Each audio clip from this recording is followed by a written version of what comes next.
Live, the one and only Local 10 News starts right now. And right off the top, here at noon, crooks posing as police officers forcing their way into a South Florida home, and it's all caught on camera. Police releasing this new surveillance video and identifying at least one of those suspects. Local 10 News reporter Lauren Livingston is live in Doral with our top story at noon. This is who Miami-Dade police say they're looking for, Uzmael Carvajal. That's the mugshot they released after they made aware what his identity was. And then we found out today that this guy advertises himself under his alias, this Milo or this Milo, as an expert in microblading, which is a cosmetic procedure for eyebrows. In fact, he has his own Yelp page here. And we've stopped by the address there, which is a salon over in Kendall, and they tell us they haven't seen this guy in weeks. And the last time they saw him was last night when his face ended up on television.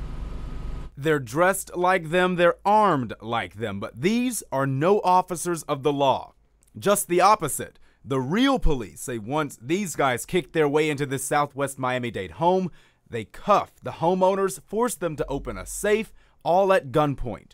Police have now ID'd one of these so-called officers, 29-year-old Uzmael Carvajal.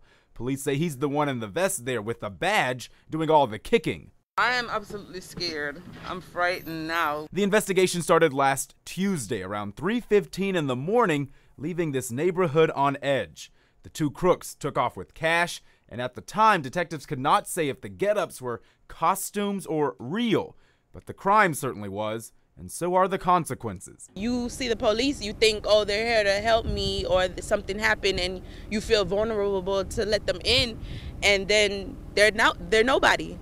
So you can't trust nobody nowadays.